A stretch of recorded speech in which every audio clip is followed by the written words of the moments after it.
Part political manifesto, part autobiography, and not your usual run-of-the-mill politician's autobiography. The Audacity of Hope is about former U.S. President Barack Obama's genuine account of his life. From his experiences as a mixed-race child raised by a single mother, his education, to his early political career, and views on how America can heal its political divide. This book is based on his keynote speech at the 2004 Democratic Convention. The then unknown Illinois senator was catapulted into the national spotlight thanks to the Audacity of Hope, which also laid out the ideas that would later become the foundations of his 2008 presidential campaign. Here are the top 7 lessons from Barack Obama's The Audacity of Hope. Lesson 1. Know that politicians are unwilling to compromise. In the chapter, Obama alternates an account of the unusual campaign he had that ultimately resulted in him being elected as the junior Illinois senator, with a discussion of the factors that have brewed an atmosphere of extreme partisan division in Washington.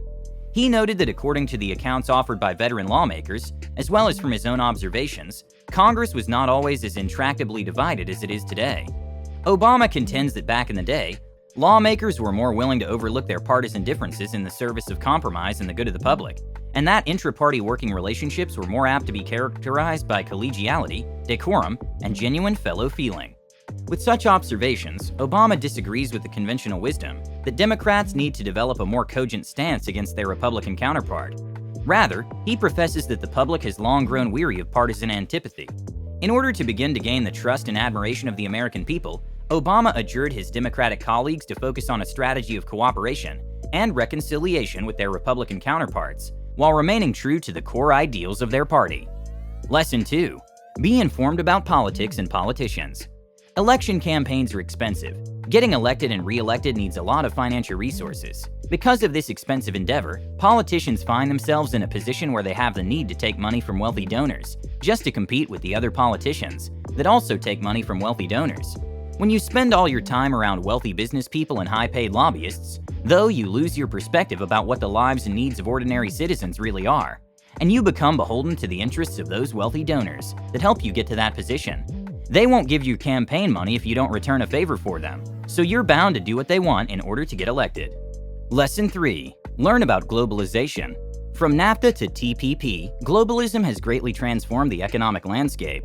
While it has allowed for cheap goods and resources to travel across borders and reach all markets, it has also devastatingly impacted the working class. Even though the U.S. is still dominant in the aerospace, tech, and finance industries, traditional blue-collar jobs have disappeared. And as a country, the U.S. haven't done anything to help retrain the dispossessed workers to adjust to the new economic landscape. It's a fact that it is impossible for American manufacturers to compete with countries like China that can pay their labor force literal pennies. So American corporations have been all too eager to outsource jobs and reduce benefits and wages for American workers in exchange for bigger profits. Lesson 4. Study about fair distribution. The underlying ethos of the United States is that of the American dream. The idea that purely through ability and hard work, anyone can become successful and affluent. This may be true back in the old days, but today the US has not upheld its promise. The American dream for the majority of people simply isn't possible anymore. The rich have become obscenely wealthier, whilst everyone else has actively become poorer, many even homeless. This is aided by the Republican Party, who arguably have become the party of the rich, seeking only to move regulations on corporations and to lower taxes for the wealthy, while also trying to cut the few Social Security nets Americans need, namely Medicare and Medicaid and Social Security. Lesson 5. Recognize the role of religion. Obama cautions against the kind of government endorsement of religion that Republican politicians champion, being a firm believer in the Constitution and the separation of church and state that was established since the First Amendment. And so, while it is necessary for Democrats to be connected to the beliefs of the average American, they must also respect and champion the secular nature of our government and the right of all religions to exist and be respected in the U.S. Lesson 6. Embrace equality and diversity. Obama advises the American people to remember where they came from and not feel fear or suspicion or anger about immigrants from the Middle East, nor immigrants from Mexico or Central and South America, or from anywhere in the world. If Americans truly believe in America, then we must also believe that everyone is created equally, regardless of where they're from or what they look like. Lesson 7. Be aware of social issues. Crime and the despair of the American inner city may seem possible to solve, but ultimately they are socio-economic issues. Poverty creates a lack of support structures and desperation.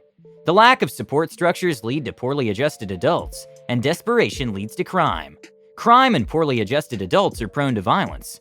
In conclusion, Barack Obama's The Audacity of Hope suggests that despite political differences, all Americans share a core belief in freedom and community, that a lot of America's problems are due to politicians becoming more beholden to their donors, rather than to their constituents, and that wars like the one on terrorism cannot be won using violence, since ultimately they are wars of ideas.